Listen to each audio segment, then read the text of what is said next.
आज जो है न्यू टॉपिक स्टार्ट करते हैं, linear equation in two variables. तो इसमें जो है अभी बेसिक चीज़ जो है, जो लोग आप पीछे पढ़ चुके हैं, थोड़ा उसका एक बार इंट्रोडक्शन होगा। जैसे एल्जेब्रिक एक्सप्रेशन किसको बोलते हैं, इक्वेशन किसको बोलते हैं, लीनियर इक्वेशन किसको बोलते हैं, सिंपल इक्वेशन किसको बोलते हैं, जनरली ये सब आप लोग पढ़ चुके हैं। तो एक बार मैं शॉर्ट में इसका इंट्रोडक्शन देके फिर आगे बढ़ना है। तो finally in this chapter we will learn how to frame and solve equation. मतलब इस चैप्टर में सीधा हमको इक्वेशन बनाना है, तैयार करना है और उस इक्वेशन को सॉल्व करना है, ये पढ़ना है।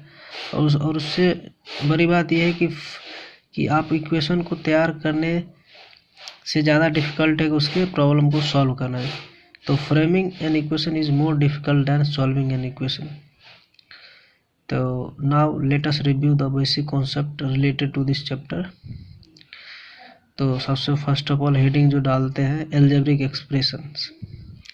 तो आइए एल्जेब्रिक एक्सप्रेशन किसको बोलते हैं लिखते हैं। तो एल्जेब्रिक एक्सप्रेशन किसको बोलते हैं, पॉलिनोमियल चैप्टर में ब्रीफली लिखा दिया गया है।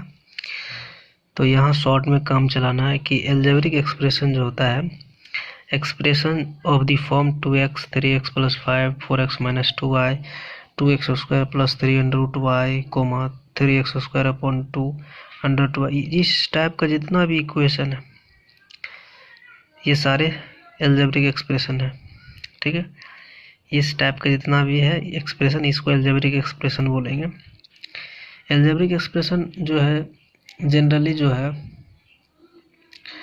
एल्जेब्रिक एक्सप्रेशन जो बनता है नंबर से बनता है मिलके, उसका सिंबल होना चाहिए एंड बेसिक मैथमेटिकल जो ऑपरेशन होता है fundamental plus minus divide multiply, इसके साथ कनेक्ट होना चाहिए।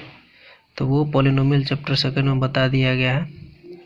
इस चैप्टर में बस शॉर्ट में समझिए कि एल्जेब्रिक एक्सप्रेशन हो गया इस फॉर्मेट का। और इसमें जैसे पहला जैसे लिखा हुआ है, पहले ये जो है ये इसमें तो सिंगल एक टर्म है, ठीक। और इसके बाद जो है इसमें दो टर्म है, 3x एक अलग टर्म है, 5 एक अलग टर्म है। तो इसमें भी दो कैटेगरी हो गया, 3x जो हो गया अननोन हो गया और 5 हो गया नोन। मतलब इसका वैल्यू चेंज हो सकता है लेकिन इसका वैल्यू 5 का वैल्यू चेंज नहीं हो सकता है। तो उसको क्या बोलते हैं, नोन। जिसको चेंज नहीं होगा, जिसका चेंज होगा उसको अननोन बोलते हैं या वेरिएबल बोलते हैं। तो ये एल्जेब्रिक एक्सप्रेशन हो गया। और उसके बाद इसमें भी होता है एक लिटरल कोफिशिएंट होता है, एक न्यूमेरिकल कोफिशिएंट जिसको सिंपली कोफिशिएंट बोलते हैं। तो यहाँ अगर कोफिशिएंट का बात किया जाए तो 2 हो गया, या कोफिशिएंट बोले चाहे न्यूमेरिकल कोफिशिएंट बोले, बात बराबर। अगर लिटरल कोफिशिएंट का बात किया जाए तो यहाँ x हो गया, यहाँ भी x हो गया, यहाँ x और y दोनों लिटरल कोफिशिएंट हो गया। ठीक है, और कोफिशिएंट बोले तो सीधा सिंपल न्यूमेरिकल जो वैल्यू है वो बता देना है। तो नेक्स्ट जो है आते हैं इक्वेशन पे। अब आते हैं इक्वेशन पे। तो इक्वेशन आपको पता है कि इक्वेशन किसको बोलते हैं, बचपन में पढ़ चुके हैं।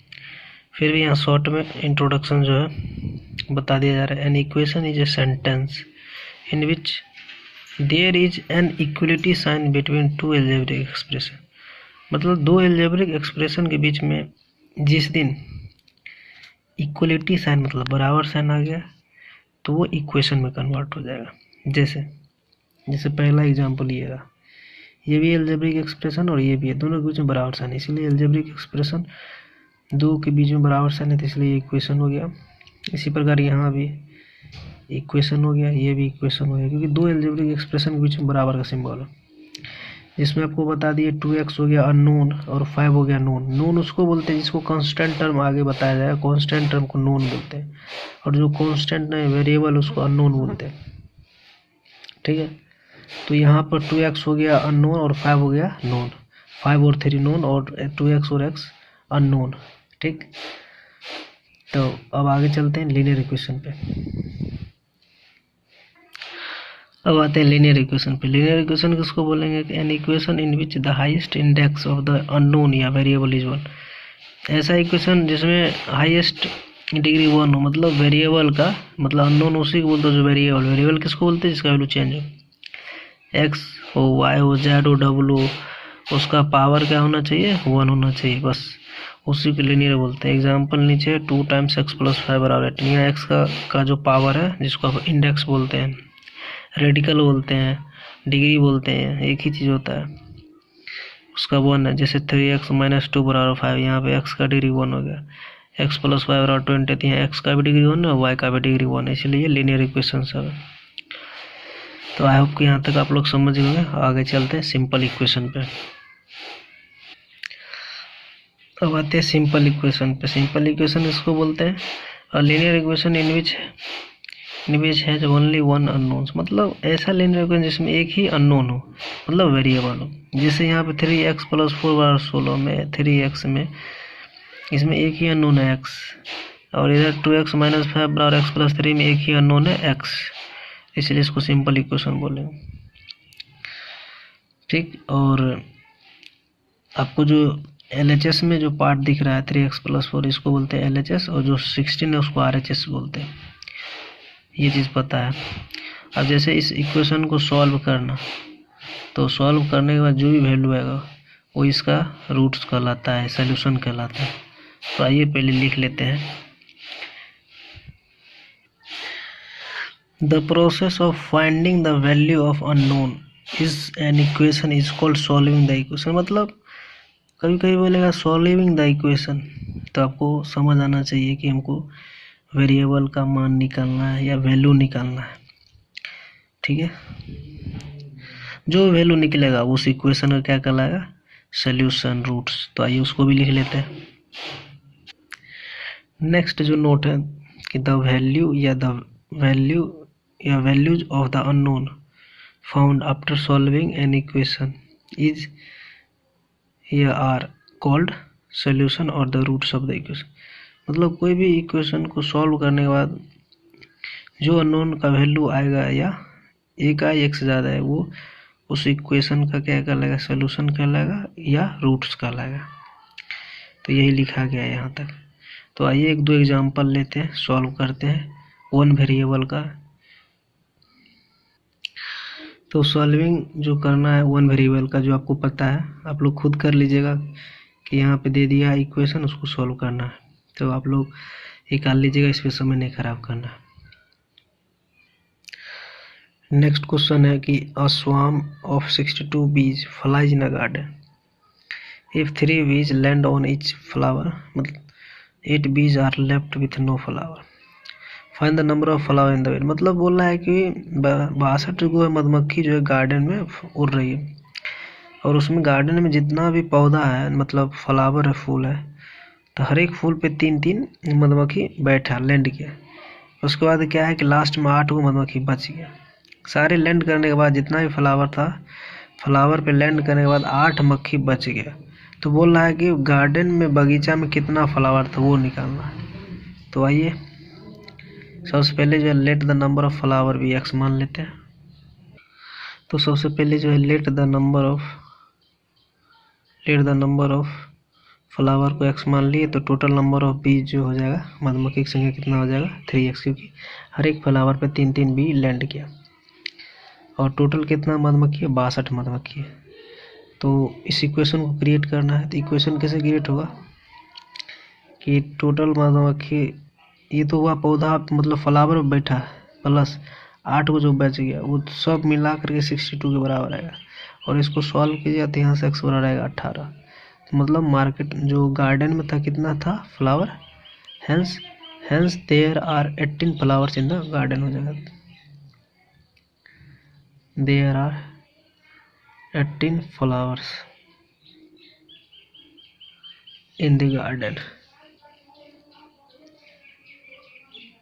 तो ये आपका वन वेरिएबल का था। अब नेक्स्ट चलते हैं। नेक्स्ट जो है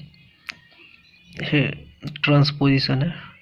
ट्रांसपोजिशन आपको किसको बोलते हैं, तो moving a term from one side of the equation to the other side is called transposition.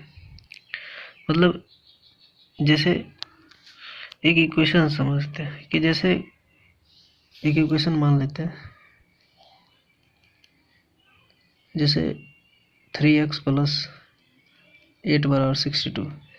अब इस बेचारे 8 को लेफ्ट से राइट की ओर ले जाइएगा, तो यही हो गया कि टर्म जो है मूव कर रहा है एक साइड से अनदर साइड की ओर, तो इसी को ट्रांसपोजिशन बोलते हैं। तो ये LHS में, तो इसको जो है लेफ्ट में है तो इसको राइट साइड में ले आएंगे, तो ये प्लस का माइनस हो जाएगा। ठीक है, तो यही ट्रांसपोजिशन कहलाता है, या ट्रांसपोज मतलब टर्म को एक साइड से दूसरे साइड ले जाना, वही ट्रांसपोज कहलाता है। तो इसको क्या करेंगे कि जब when a term is moved from one side of the equation to the other side the sign is changed. मतलब साइन चेंज क्या होता है कि द पॉजिटिव साइन जो चेंज होकर नेगेटिव हो जाता है, एंड मल्टीप्लिकेशन साइन जो चेंज होकर डिवीजन हो जाता है, तो यही ट्रांसपोजिशन कहलाता है। अब नेक्स्ट हेडिंग है साइमल्टेनियस लीनियर इक्वेशंस।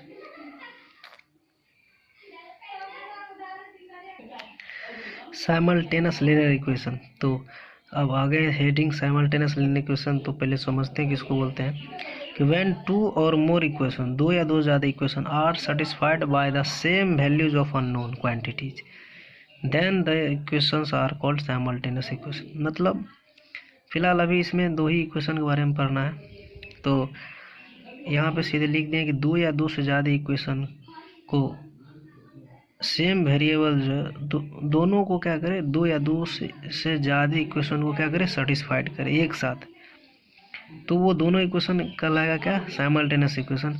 दोनों इक्वेशन या दो से ज़्यादा इक्वेशन, जैसे तीन इक्वेशन एक साथ दे दिया, तीनों साइमल्टेनियस इक्वेशन कहलाएगा अगर तीनों को सेटिस्फाइड करता है। अगर चार इक्वेशन को करता है तो चारों साइमल्टेनियस इक्वेशन कहलाता है, ऐसी तरीक़ा से। ठीक है, और उसके बाद जो है इसमें जो है जितना आपको अननोन है होना चाहिए उतना आपको इक्वेशन भी चाहिए। जैसे दो अननोन है तो आपको दो इक्वेशन मस्ट है, जरूरी है कि चाहिए, तभी आप एक्स और वाई का वैल्यू फाइंड कर सकते हैं। जैसे आपके पास 3 अननोन है तो 3 इक्वेशन एकदम मस्ट जरूरी है, चाहिए, तभी आप सॉल्व कर सकते हैं। तो आइए स्टार्ट करते हैं कि दो इक्वेशन को कैसे सॉल्व किया जाए, उसका तरीका कितना है वो भी जानते हैं। तो व्हेन जो two equations etch in two variable, मतलब अभी दो ही वेरिएबल के बारे में पूरे चैप्टर में पढ़ना है, इसलिए हम दो ही इक्वेशन पे चर्चा करेंगे इस पे। तो when two equation each in two variables are given, दो इक्वेशन दो वेरिएबल में गिवन है, तो आप जो है ना इसको सॉल्व कर सकते हैं 5 तरीक़ा से। पहला जो है एलिमिनेशन बाय कैंसिलेशन मेथड हो गया, दूसरा एलिमिनेशन बाय सब्सटीट्यूशन मेथड हो गया, तीसरा हो गया adding the two equation and subtracting one equation from the other, और चौथा हो गया क्रॉस मल्टीप्लिकेशन मेथड, और पांचवा ग्राफिकल मेथड। जनरली बहुत सारे बुक्स में 4 ही मेथड दिए रहते हैं, जैसे NCERT में 4 मेथड है, एक है सब्स्टिट्यूशन मेथड, एक एलिमिनेशन मेथड है, एक क्रॉस मल्टीप्लिकेशन और एक ग्राफिकल मेथड, बस। तो आइए एक एक करके सारे मेथड को समझते हैं एग्जाम्पल से। फर्स्ट एग्जाम्पल जो है पहला एलिमिनेशन बाय कैंसिलेशन मेथड से बेस्ट है,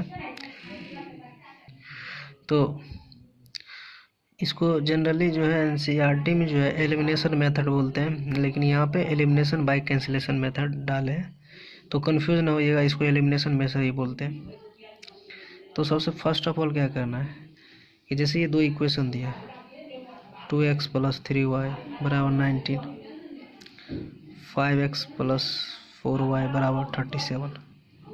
ठीक, इस मेथड में करते क्या है कि जो भी x का कोएफिशिएंट हो चाहे y का, आपका मन है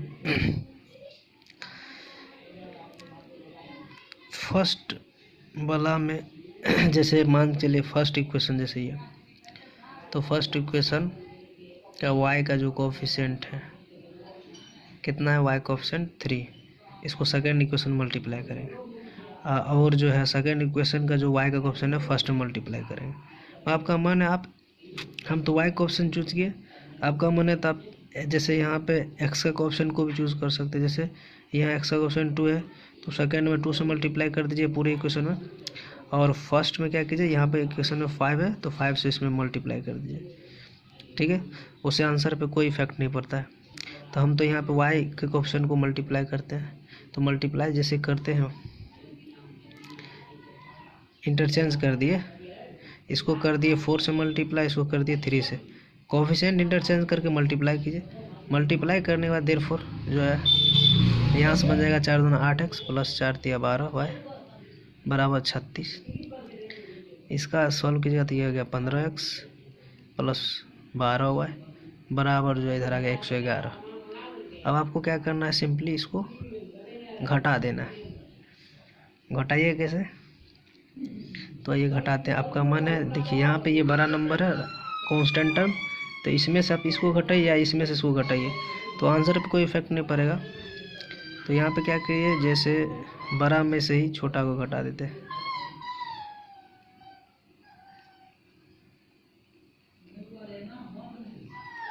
(111 - 36), तो यहाँ से क्या होगा कि 15x plus 12y minus 8x minus 12y, तो यहाँ से ये कैंसिल आउट हो गया और ये घटने के बाद कितना आ गया 30, कितना आ गया 70, सॉरी यहाँ पे 76 नहीं घटेगा, सॉरी यहाँ पे 2 से मल्टीप्लाई किया 76 आएगा यहाँ पे। तो 76 घटा तो यहाँ कितना आएगा 35। तो यहाँ से 15 में से 8 गया तो 7x बराबर 35। तो x का वैल्यू कितना आ गया 5, तो x का वैल्यू 5 आ गया। तो आपके पास फिर सिंपल दो इक्वेशन है, इसमें दोनों में से किसी एक में पुट कर दीजिए।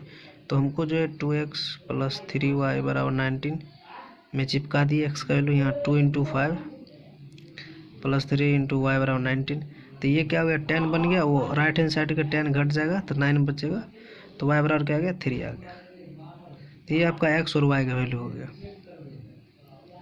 तो ये आपका मेथड था एलिमिनेशन बाय कैंसिलेशन, जिसको एलिमिनेशन मेथड एनसीईआरटी में या अदर बुक में दिया रहता है।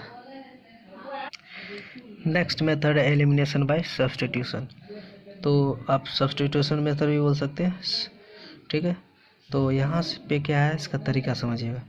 दो इक्वेशन में जो आपको सिंपल इक्वेशन लगे उसको पहले उतार ले। देखिए दोनों में तो हमको ये सिंपल लग रहा है, तो x प्लस वाई बराबर 1।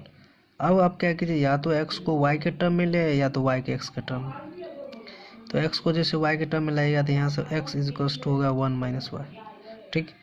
इसको क्या कीजिए, सेकेंड जो बच गया था रेस्ट, उसमें क्या कीजिए सब्स्टिट्यूट कर दीजिए। तो सब्स्टिट्यूट कीजिएगा तो देखिए क्या होता है 4 × x किसके बराबर है 1 - y, तो x की जगह 1 - y, और इसको सॉल्व कीजिएगा तो ये 4 - 4y - 3y बराबर 32। तो यहाँ से क्या आ जाएगा 4 - 7y बराबर 32। तो यहाँ से क्या आ जाएगा 28। तो y का वैल्यू क्या आ गया -4। तो यहाँ से y का वैल्यू -4 आ गया, ठीक।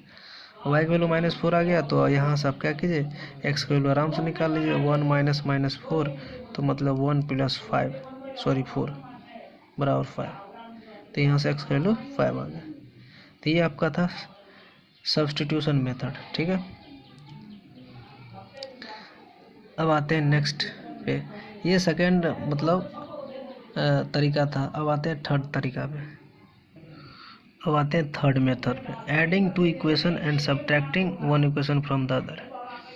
तो थर्ड इक्वेशन, अब ये तरीका कैसे पहचानेगा, यही तरीका लगाएंगे। अभी तक तो एलिमिनेशन और सब्स्टिट्यूशन मेथड समझ गए थे। अब ये कहिएगा कि ये ऐड कब करेंगे, सब्ट्रैक्ट कब करेंगे। तो देखिए कुछ नहीं हुआ है, दोनों इक्वेशन में देखिए क्या है कि x का कोऑफिशिएंट जो 3 यहाँ पे y का कोऑफिशिएंट 3 होगा। इंटरचेंज देख रहे हैं, जो यहाँ x है यहाँ y है। तो ऐसे इक्वेशन में क्या कीजिए, एक बार दोनों को जोड़िएगा तो ये 10x प्लस 10y बराबर कितना हो गया 10x प्लस 10y बराबर कितना हो गया 80। तो यहाँ से x प्लस वाई बराबर कितना हो गया 8। 10 कॉमन लीजिएगा और 8 80। अब एक बार क्या कीजिए, दोनों को घटा दीजिए।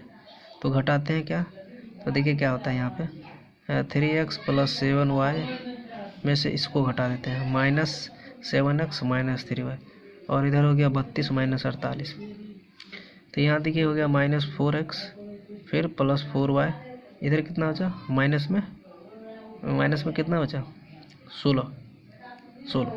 तो यहाँ से 4 कॉमन ले लीजिएगा तो यहाँ से बचेगा x प्लस y बराबर -4। ये हो गया सेकेंड इक्वेशन, ये फर्स्ट ये सेकेंड। अब क्या कीजिए, दोनों को जोड़ दीजिए। जोड़ते ही देखिए आपको आंसर आपके चरणों में आ जाएगा। जुड़िएगा कैसे, ऐसे जुड़िए x प्लस वाई LHS वाले को LHS के साथ, क्योंकि ये माइनस था इसलिए माइनस आ गया, और इधर 8 में से 4 गया, क्योंकि 8 प्लस माइनस 4 होता है, प्लस माइनस माइनस हो गया इसलिए 8 माइनस 4 लिखाता है, और ये कट गया तो 2y बराबर कितना आ गया 4, तो 2y बराबर 4, तो y बराबर आपका आ गया यहाँ से 2। ठीक है, y बराबर 2 आ गया तो यहाँ चिपका देंगे y बराबर 2, तो x बराबर कितना आ गया 6 आ जाएगा। तो ये आपका फाइनल आंसर हो गया। नेक्स्ट है क्रॉस मल्टीप्लिकेशन मेथड। फोर्थ जो है क्रॉस मल्टीप्लिकेशन मेथड है। जैसे दो इक्वेशन दे दिया a1x plus b1y plus c1 बराबर 0, a2x plus b2y plus c2 बराबर 0। अब इसमें जो है क्रॉस मल्टीप्लिकेशन लगाएंगे कब, वो पहले टेक्निक समझिए। जब आप पहला जो है क्रॉस मल्टीप्लिकेशन लगाने से पहले ये चेक करना होगा कि कहीं ये a1 और a2 का रेशियो बराबर तो नहीं आ रहा है b1 अपन b2। अगर नहीं आ रहा है तब हम क्रॉस मल्टीप्लिकेशन लगाएं। तो इसका तरीका ये है कि आपने क्या कीजिए, b1 से स्टार्ट कीजिए, जहाँ से स्टार्ट किए वहीं पर रुकना है। b1 के बाद आगे चलेगा तो c1 c2 मिलेगा, फिर इसके बाद आगे जाएगा तो a1 a2 मिलेगा, पक्का है। मतलब यहाँ से स्टार्ट किया और ऐसे लगाना है, ऐसे करके यहाँ से यहाँ आना है, फिर a1 के बाद आगे जहाँ से चलना वहीं रुकना है। ठीक, इसके ऊपर x लिख दीजिए, इसके ऊपर y लिख दीजिए, और ये आपका 1 हो गया। तो यहाँ से क्या हो गया कि x अपॉन में ये दोनों का क्रॉस मल्टीप्लाई, फिर ये दोनों का क्रॉस मल्टीप्लाई के बीच माइनस साइन, जैसे b1 c2 minus b2 c1 बराबर, जैसे y1 हो गया, यहाँ y हो गया तो y अपॉन ये दोनों क्रॉस मल्टीप्लाई, देन ये दोनों क्रॉस मल्टीप्लाई, तो c1 a2 minus sign c2 a1। ये आपका तरीका है बराबर। यहाँ कितना है 1, तो 1 अपॉन फिर ये दोनों का मल्टीप्लाई, फिर माइनस साइन ये दोनों का मल्टीप्लाई, तो a1 b2 minus a2 b1। ठीक है, तो यहाँ से x का वैल्यू कितना आ जाएगा, एक बार x को जो है इसके बराबर करेंगे तो x का मान क्या आ जाएगा, ये सीधे सट के ऊपर आ जाएगा, तो ये पूरा पार्टी अपन ये। ठीक है, फिर y बराबर इतना को इसने बराबर करेंगे। तो आइए बराबर करके इसका फाइनल जो है वैल्यू बता देते हैं। तो फाइनली जो है एक बार x को जो है 1 upon a1 b2 minus a2 b1 को बराबर किए और y को भी बराबर कर दिए। तो फाइनल जो है x बराबर क्या आ जाएगा, ये पूरा टर्म उठ के ऊपर आ गया और ये नीचे वाला कॉपी हो गया। और सिमिलरली y का भी ऐसे ये ऊपर आ गया, इधर क्रॉस मल्टीप्लाई, देन नीचे वाला कॉपी। तो ये आपको देखिए ये फार्मूला हो गया। ठीक है, इसको रटना नहीं है। अब इसको रटना नहीं इसलिए क्योंकि आपको याद ही नहीं होगा, याद कर लीजिएगा भूल जाइएगा। इसको तरीका समझिए कि ये अप्लाई करते करते सीख जाइएगा, और इसको याद करने की ज़रूरत ही नहीं। जैसे एग्जांपल हम पेश कर रहे हैं, तो ये सवाल को जो है क्रॉस मल्टीप्लिकेशन मेथड से सॉल्व करना है। तो सबसे फर्स्ट ऑफ ऑल क्या करेंगे, इक्वेशन को दोबारा लिखेंगे कैसे, कि सारे टर्म को LHS में कर लेंगे। सबसे पहला काम ये होगा, अगर नहीं है तब, अगर है तो कुछ नहीं करना, नहीं है तो दोनों को सारे टर्म को LHS में कर लेना है। LHS हो गया। अब क्या करना है आपको, इसमें जो है पहले जो है b1 से स्टार्ट करना है। ये b1 है, ये b2 है, ये c1 है, c2 है।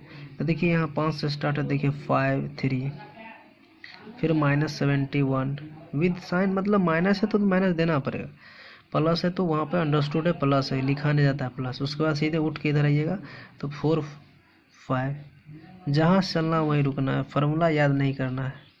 टेक्निक समझ लीजिए कैसे बनाया जाता है। इसके ऊपर x, इसके ऊपर y, इसके ऊपर 1। तो क्या करेंगे, तो यहाँ x अपॉन ये दोनों का मल्टीप्लाई कितना आएगा, -330, फिर माइनस साइन और ये माइनस साइन मिलके प्लस हो जाएगा, क्योंकि ऑलरेडी फार्मूला में एक माइनस है और बाद में एक माइनस आ गया, तो प्लस 213 बराबर। फिर y अपॉन ये दोनों का मल्टीप्लाई है माइनस में 355, फिर ये दोनों में फिर प्लस का 264 बराबर। यहाँ पे 1 अपॉन जो है 4 दिया 12 माइनस 25। ठीक है, तो यहाँ से x अपॉन ये दोनों घटा के -117, ये दोनों घट के माइनस में आ गया 51 में, और ये दोनों घट के माइनस में आ गया 13। अब एक बार x को जो है इसके बराबर करते हैं,